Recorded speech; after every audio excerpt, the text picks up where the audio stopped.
we good? We're good. We're good. Hello, everyone. Welcome back to your favourite football fan channel dedicated to Manchester United. This is your afternoon news show. Slightly new one, but there's lots going on at the minute. It's hard to keep up with all the kind of detail. We've got the tweets open just in case there is anything else that breaks, because it's probably going to happen. But we have got a new bidder to throw his name into the hat. Before we discuss this in particular individual, should I say, we've got Shreyas on the show. How are you, mate? Yeah, I'm doing perfectly fine. Very was expecting something, big to come out today, and we suddenly seen a big curveball in this race for the ownership. So yeah, pretty excited for this, and hopefully as the show goes on, we'll be able to entangle it a bit more as to what it is all truly about. Yeah, man, absolutely. Can I just say the shirt you've got on looks absolutely beautiful. Yeah. What is that? Is it Madrid? Yeah. Oh, gorgeous! Absolutely gorgeous kit that. Yeah. Look at that. Yeah, if it's acceptable to wear other kits as long as it's in another league. If that was an Arsenal shirt, I'll burn it. I'll burn it. Yeah, exactly. But yeah, it looks good, man. It looks fresh. Now, just for viewers who are watching now, or watching later on, the exclusive content went up before our first show for the members, and it was a 10-step plan for the ownership, whoever takes over United. Really insightful, really thoughtful show. So if you want exclusive content, a badge next to your name, and a chance to feature on the show with ourselves and the other lads, make sure you click that join button next to the notification bell and subscribe to the channel. Also, smash a like on the video and get involved. Get your comments in as we go through the topics on the table. Sam's in the chat already saying more twist than an M. Night Shyamalan movie. This takeover. I don't get the reference, but I'm sure it's very insightful because you're into your film. Right, Shreyas, official Thomas Ziliakis, I'm going to say his name is. Fuck knows. A Finnish entrepreneur who is founder and chairman of Nova M Group has submitted a bid to buy Manchester United through XXI Century Capital, an investment firm owned by his holding company. And there's some really interesting quotes coming out from this. So I'm going to read you out the quotes, and then we'll get your reaction to it, if that's cool. Yeah. Let me just find these, because they are very, very detailed quotes, it has to be said. So, just find them, scroll up. I'm sat here thinking you should have had them up anyway, Nick, you absolute wally. Right, first one is here, if I can just pull that up. So, when my computer decides to play a game, any sport club ultimately should belong to its fans, says Thomas Ziliakis, who has been chairman of Finland, 32 times football champions HJK, and an owner of Finland's 6 times ice hockey champions Jokerit. The current development where billionaire sheiks and oligarchs take over club and control them as their personal playground is not a healthy trend. I keep having to say his second name here. Ziliakis, therefore, is building his bid in a completely novel way where the fans of Manchester United will have an ownership and an equal say in all issues that relate to the football decisions at the club. The current market value of the club is just under 3.9 billion. That means that if every one of the fans of the club would join in buying the club, the total sum per fan would amount to less than $6. My bid is to build on equality with the fans. My group will finance half of the sum needed to take over the club, and will ask the fans through a new company that is being set up for this specific purpose to participate for the other half. If every fan joins, it means less than $3 per fan. Each fan who joins will have access to an app which the fan from anywhere in the world can use to participate and cast his vote when deciding on football matters relating to the club. No decisions will be taken that are not supported by a majority of the fan base, says Ziliakis. There's another bit there, but just your initial reaction to that quote.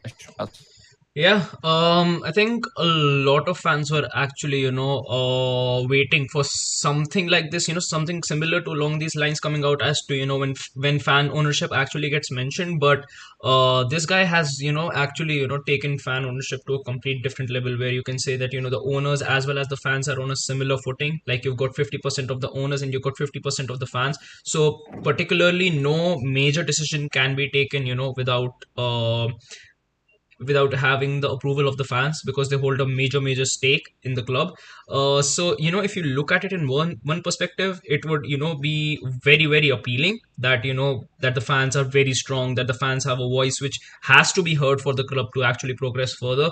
But it does also come with its own repercussions as to how Mm. this dynamic is actually going to work, especially when it comes to buying players, especially when it comes to uh, renovating the club. How much money do the fans actually have to invest, and how much is the actual share that the fans will be able to control? Because when you're competing in a league like a Premier League, you need to be clear with your plans, you need to be clear with your dynamic and the investment plan that you're bringing in as well. Because right now there isn't anything mentioned about him doing anything for the debt that is already present at the club. So will the fans also be contributing towards clearing out the debt?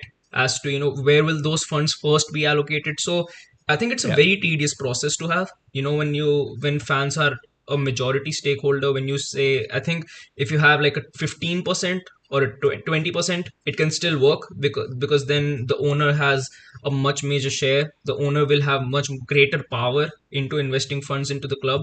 But when you have 50-50, it becomes a bit difficult, especially when you work Yeah. with large sums of money. Because with 50-50 ownership, you might be dealing with somewhere about 70 to 80 million per window. Perhaps with 80-20, you could be looking at somewhere around 150 to 200 million. So the gap is just too much, and you never know how it actually it actually is going to work, especially with the model that the Premier League brings with it as well. So I think it's a big gamble to actually go along with. But if it does come about, uh, I think it will be something very different. I don't think that any club in the PL is actually, going about with something No. like this dynamic. It's a completely different plan. It's completely, which is something completely new. And you never know. I think the only thing is, for him to actually win this race now, it is going to be very difficult, because he's pretty much laid out as to how much of money he is going to be investing, how much of the money the fans will be investing, to buy the club itself. Like, just for buying the club, the fans will be investing about $6 or something through the app. Then you will be looking at a completely different setup for the stadium, perhaps for windows, perhaps for manufacturing or something like that. So I think it's a big gamble. It's genuinely a very big gamble. And considering the economic Mm. situation that we are currently in, post COVID, post lockdown, and the way the dividends have been taken out by the Glazers as well, I think I think it's a hit and miss, to be very honest. If it works, I think it can work really well. I think the fans uh, will genuinely love to, have an opportunity wherein they actually control every single operation of the club, because nothing can go about without their approval. But then you might also face the issue that the fan base is divided about a certain decision. So Yeah. you actually cannot Mm. get an approval, even though it might be towards the positive rejection for the club. So I think I Yeah. think it's a big gamble. I think the idea is nice. I'm just not quite sure how you'd execute it. That's the thing, Exactly. innit? Yeah. For people just tuning in layman's terms, basically, this billionaire Thomas Zaliakis has submitted a bid to buy 50% of United and wants fans around the world to pay around $3 each to make up the other 50% of a $6 billion takeover bid. Like yourself, Shreyas, my first initial thought was like, I'm not sure how you're going to execute this, because Yeah. getting 1 billion fans to pay $3 and install an app, I feel like it'd be impossible to do that. Yeah. Try getting 10 United fans in a room to Exactly. agree on something. It'd be very difficult. And we know that the fan base in general is split and it's divided. Yeah. So getting something like this is very difficult to do. Like I said, the idea is very nice, but the execution, you'd have to really find the details out in order to do it. Now, there's been some reaction from people who, might say a controversial, but Mark Goldbridge just tweeted about this, and I thought his tweet was very interesting. So he's put, that fan ownership bid is laughable and too idealistic. No way fans can run this club through the issues of the last 17 years. It needs billions of investment and clear, strong leadership. Fans can't agree on the starting right back, so how are they going to agree on this? I think, for all his for a lot of his flaws, Goldbridge, he does say some sensible stuff. And it's to be honest, I think it's hard to disagree with that, to be honest. I don't know what you think about that. No, definitely. That's the point. I think a lot of fans right now, they're even split on the decision whether Bruno should be captain of the team or not. I mean, these are just the basic things that, are happening on the pitch.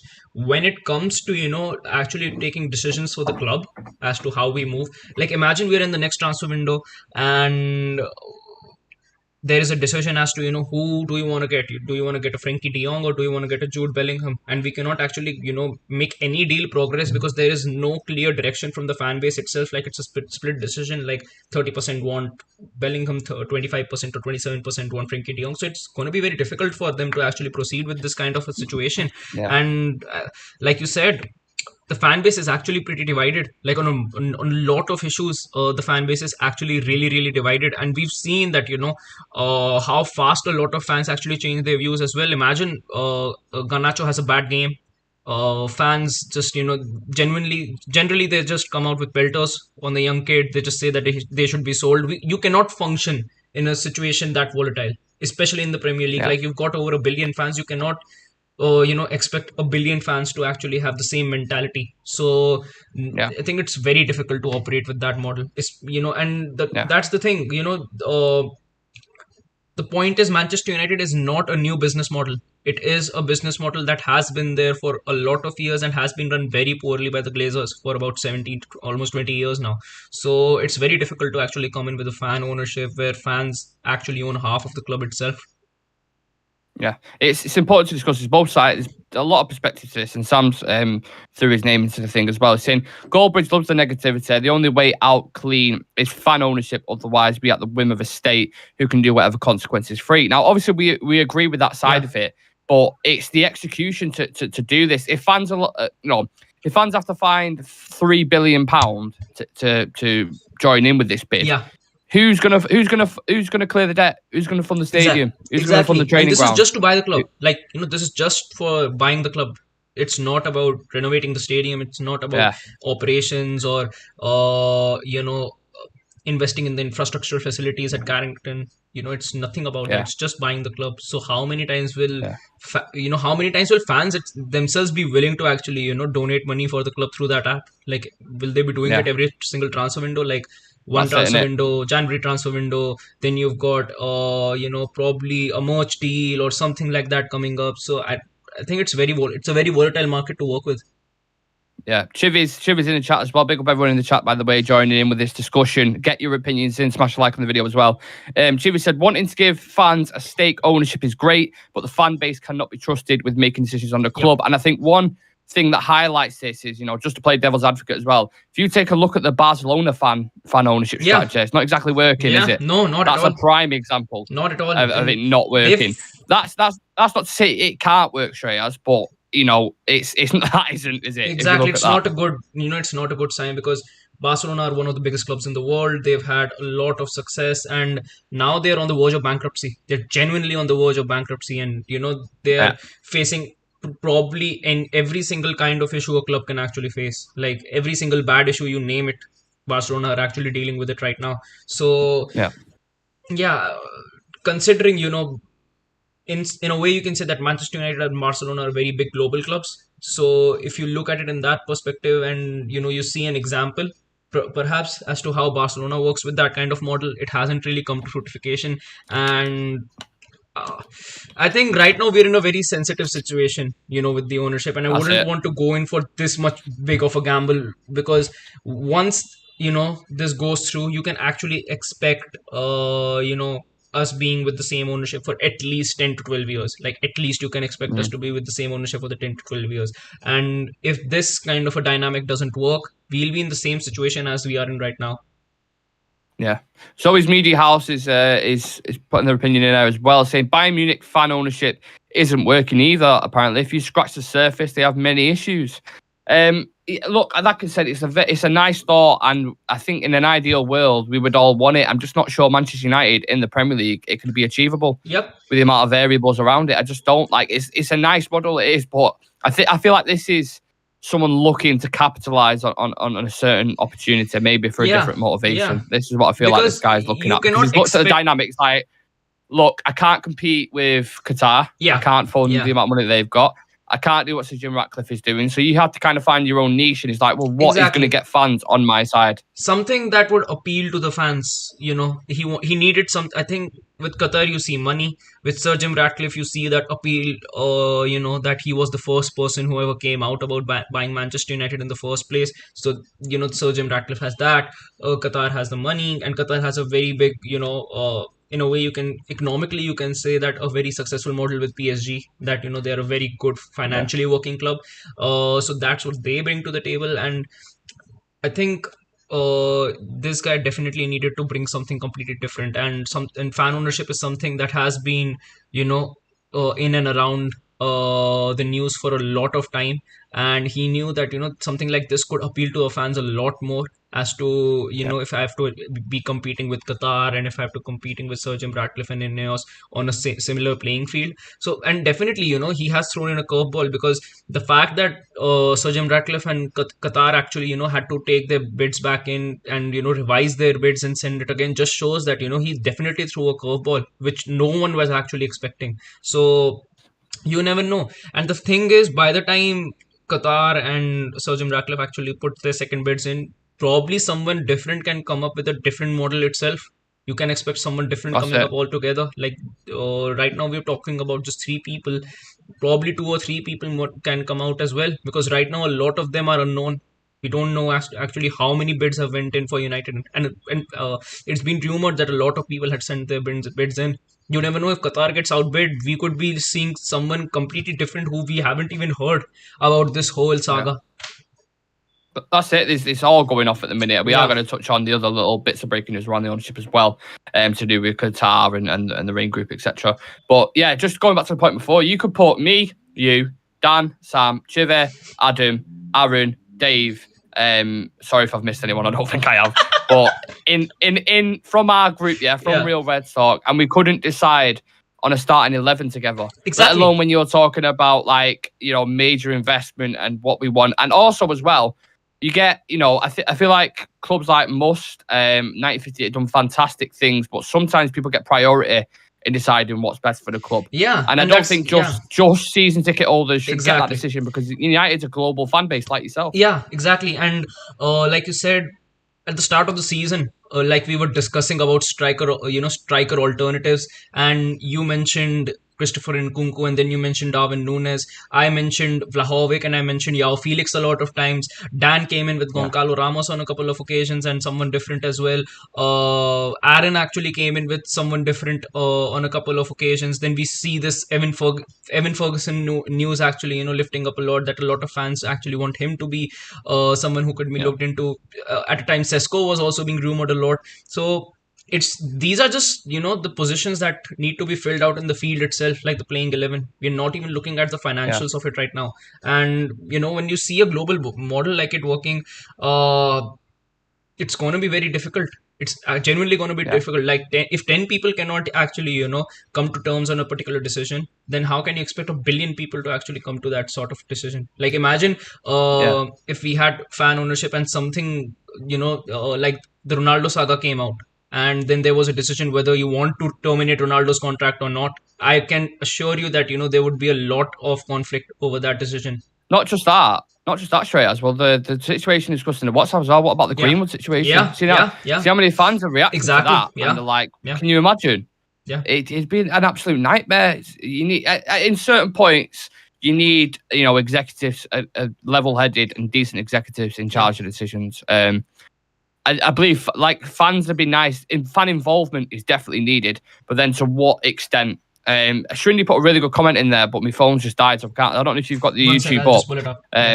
If you could just pull the chat up and just read that comment out because it's really good. It was something to do with how the hell the Glazers still in charge. She's saying unbelievable. How on earth Man United is still owned by the Glazers? Are they just creating these rumors? Yeah. That's what. Well, this is another thing that's been put out there saying they are creating all this hype and generating all this for a potential big loan that they wanted initially in the first place, because there's nothing on paper that says they categorically have to sell Manchester United. They could easily make a U-turn on this, or they've got that much attention now where these other things like Elliott Management Group former owners of AC Yeah, Milan, they've yeah, submitted a minority stake in United after initially offering a financing plan to interested parties. So it's obviously generating hype, it's generating interest, and it's generating a lot of money, and that is what the Glazers want at the minute. In regards to the two main ones, Qatar, Sheikh Jassim bin Hamad Al Thani, which I can pronounce spot on every time now, and Sir Jim Ratcliffe, which is a little bit more easier to yeah, finger.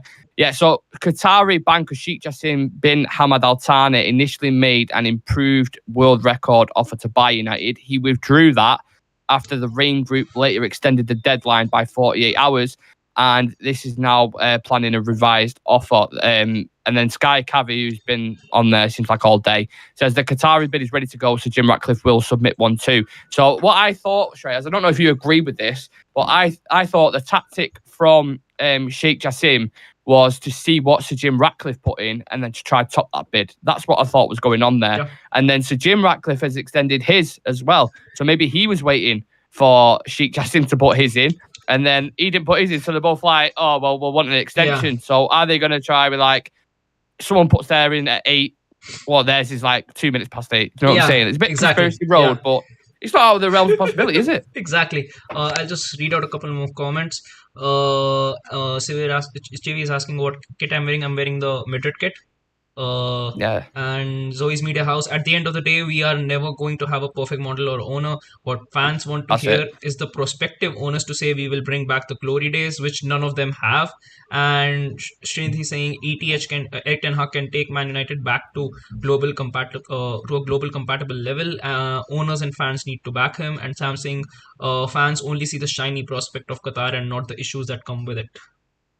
No, these look, us in particular on this channel, we've spoke Yeah. about the issues many of times, and I did a 10-step plan video for members only about an hour ago, where I definitely discussed that the LGBTQ plus Yep. community, all that kind of stuff. I discussed it on there. So if you want to go check that out, click the join button. But I discussed this, and it's something we can't just put it aside. It's not just something that I'm sat there like just completely ignoring. No, definitely not. We're looking at this. Chewy mentioned it in the chat before. We're looking at this in isolation. We're not comparing it to other bids. We're just looking at this specifically and discussing why it can't work and why I feel it can't work. We've given an example with Barcelona. Look at the absolute shit that's going off over there at the minute with Barcelona. It's a nightmare. That's the last thing I want for this club. But the last thing I want for this club as well is to be associated with them kind of morals because, but ultimately we don't have a choice. They're going to sell to the highest bidder. Yeah. And that's the way it's going to go, unfortunately. So, yeah, apparently the bids in the next 24 hours, Shreyas, are going in.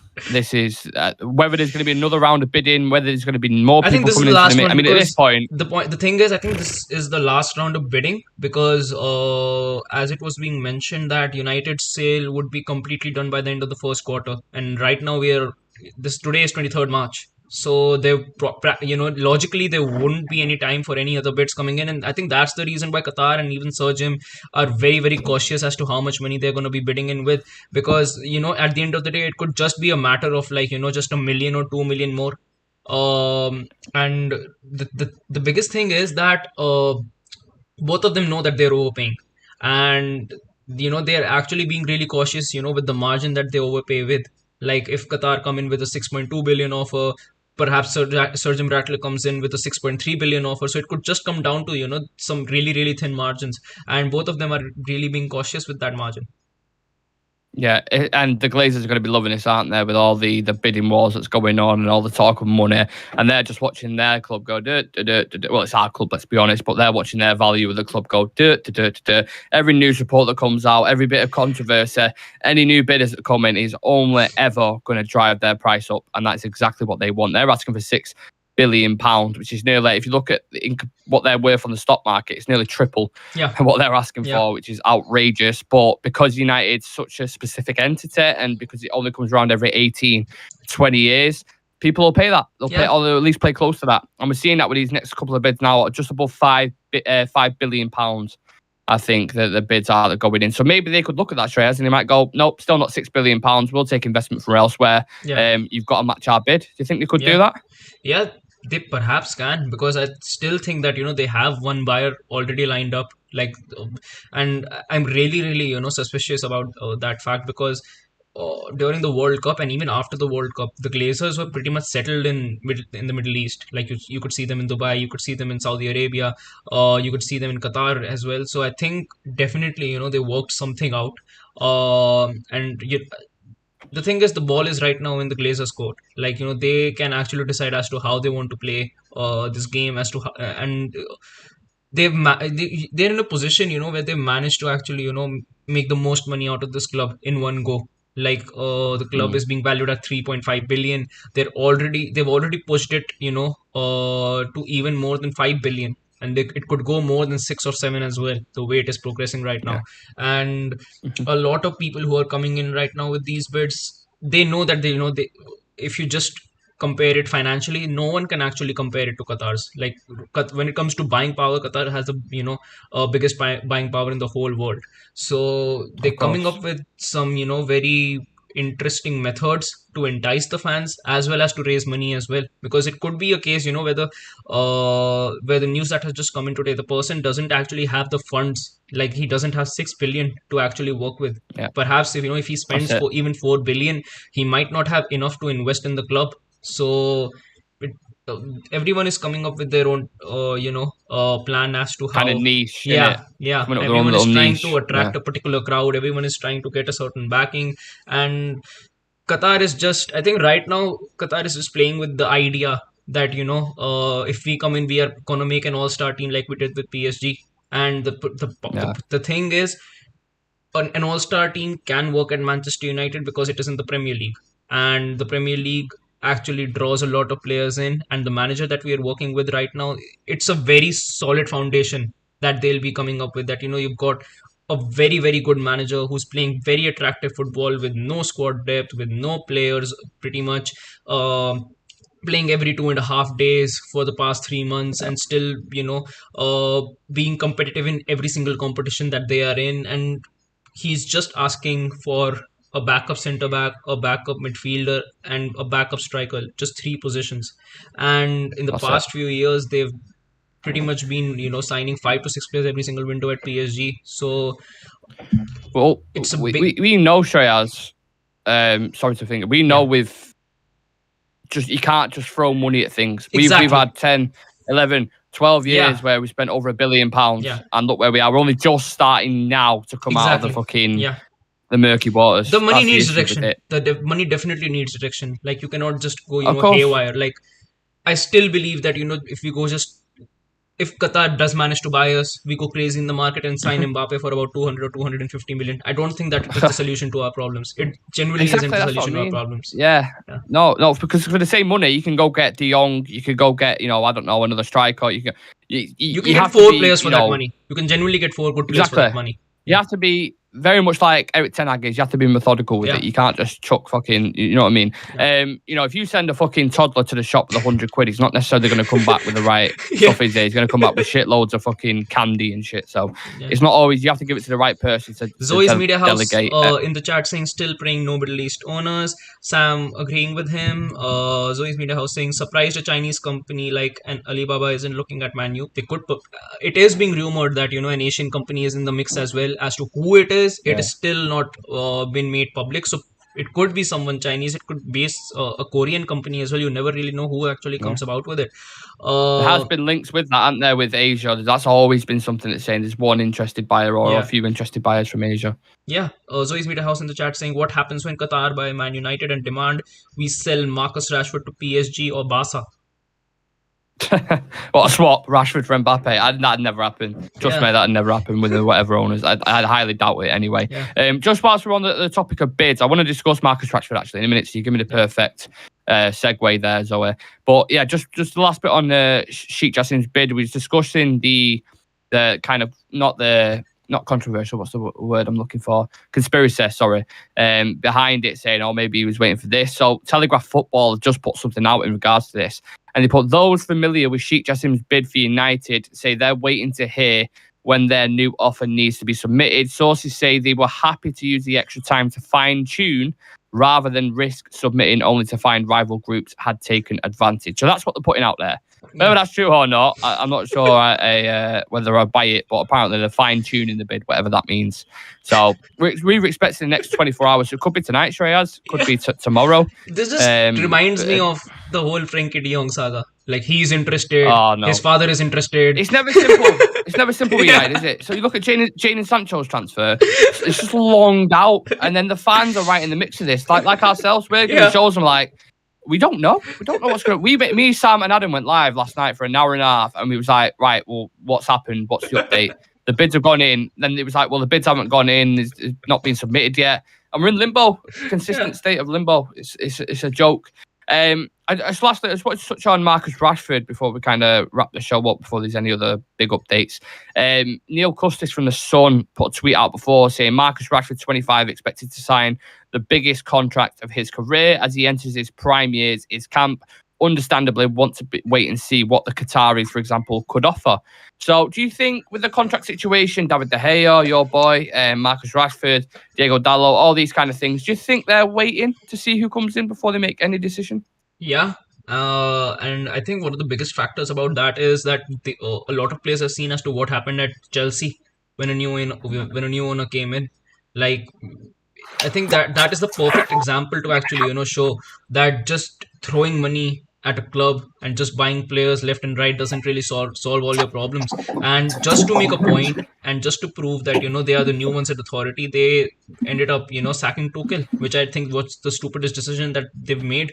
So potentially, I think that is the only reason why I would say that we need to be careful with actually whoever comes in. And perhaps if someone comes in, particularly nothing changes at the club, it's the same whole dynamic, perhaps they would be in a different mind altogether. Because if right now you would ask any of those players whether you want to stay at United or not, they would say yes, considering the current situations. Like Marcus Rashford is having one of his best seasons of his career under Erik ten Hag, and perhaps would be wanting to continue that for quite some time under Erik ten Hag as well. So I think the financial situation at the club is very difficult to deal with, and you never know. Perhaps it could be a situation where the Glazers have said we are not going to make any other decisions till the time the new owners have to deal with every single decision. We don't want to chuck any of our own money.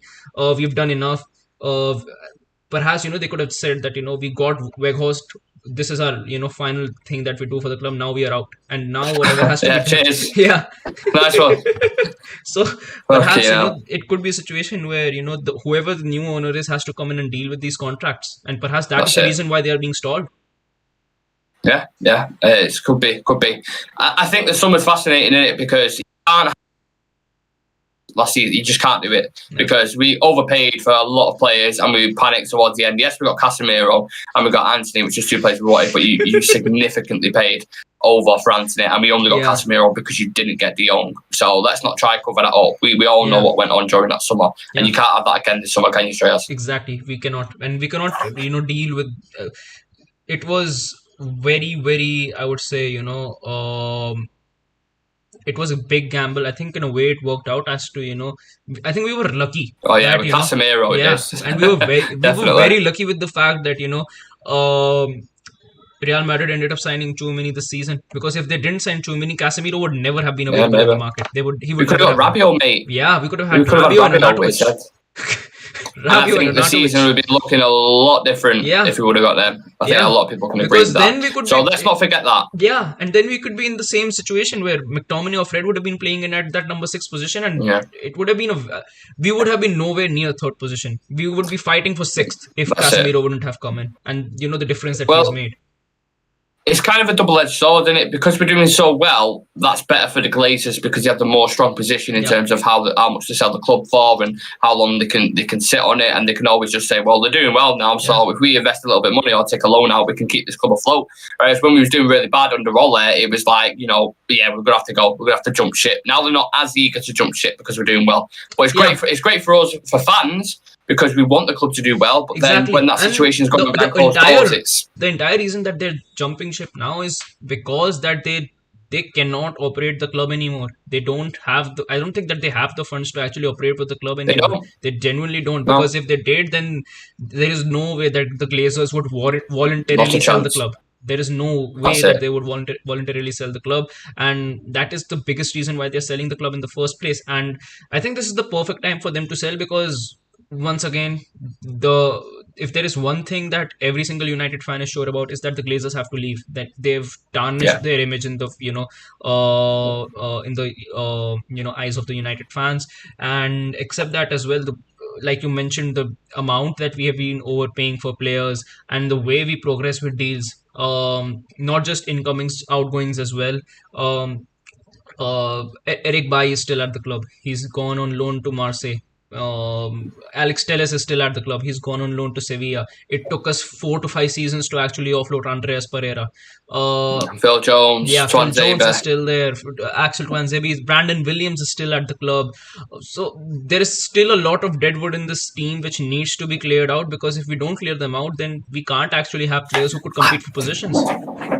I feel like we've been saying that for years, haven't we, though? For the past, 8 years. Saying we've still got Deadwood. How? Yeah. How have we still got Deadwood? It's been ages, Yeah. and we've still got, with all due respect, nowhere near good enough players for Manchester United, and they're still getting big wages. Rewinding it back, we got Harry Maguire for 80 million, and we signed Rafael Varane and Lisandro Martinez for a combined fee of 90 million. Like, we combined fee of 90 million, and just Maguire alone cost us 80 million. Just shows how badly we work deals. Exactly. And right now, Maguire isn't even third choice centre back on our team. No. Yeah. For £80 million, Yeah. 200 grand a week, by the way.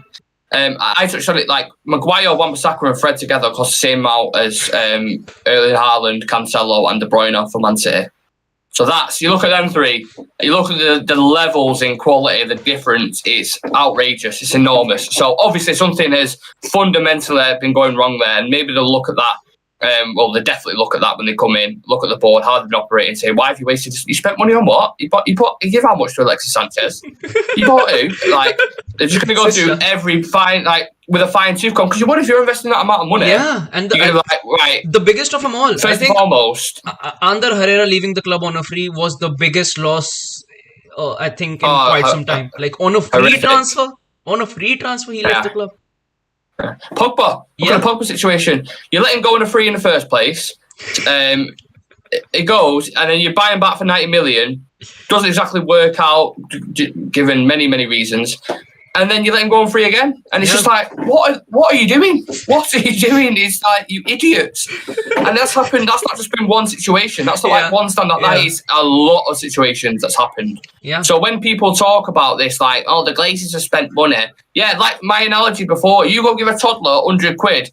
They're not going to go get you the right shit, are they? They're going to go buy some shiny green sweets that I think they left people in charge of this club for years and years and years and let it rot. And as long as they kept near or thereabouts the top four, they was happy because the revenue was just coming in. Yeah. And they could take the dividends consistently. Exactly. And that's the thing. And the point is, even if you take dividends out, you need to replace it with something.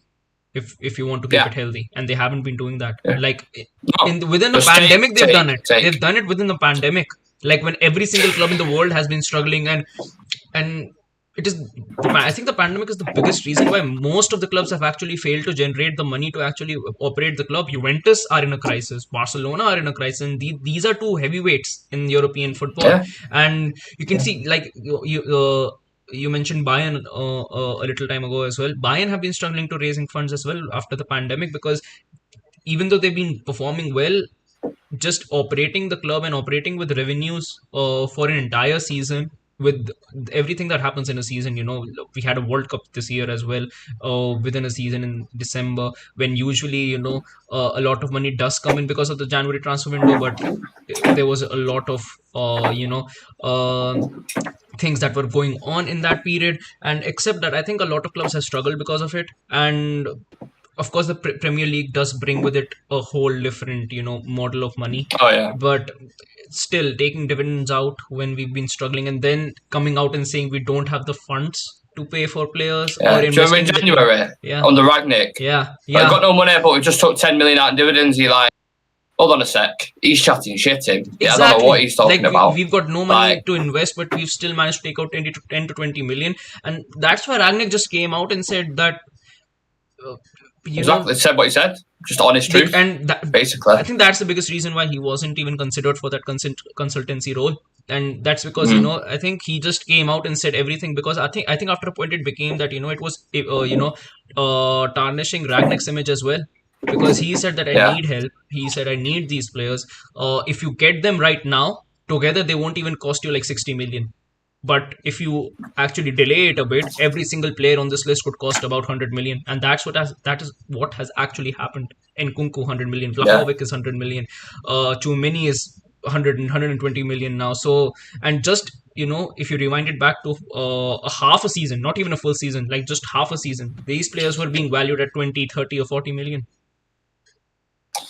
It's outrageous. It's crazy because people look at it from the outside perspective. They have no idea what's going on. These fans of other clubs who are talking about the Glazers. Anthony at the start of the window. Anthony at the start of the window was being valued at 40 million. Just a couple of months later, we ended up paying 95 million for him. What I think we ended up getting two of our main targets that we initially went for, because we wanted Darwin Núñez, didn't get him. We wanted Frenkie de Jong, didn't get him. Yeah. And then we fighted about for too long, and the whole summer was just an absolute mess. I'm so happy that Rabiot's mom didn't agree to a deal. Oh yeah, big up Veronica. Big up to Veronica. What an absolute angel she is. Because if he would have come instead of Casemiro, fuck knows where we'd be right now. And that's, I think this is why this ownership thing, to kind of round up, it needs to be sorted very quickly. Because if we're still, discussing this heading into the summer window and it affects the transfers again, it's only going to have an effect on the season long term. So let's hope.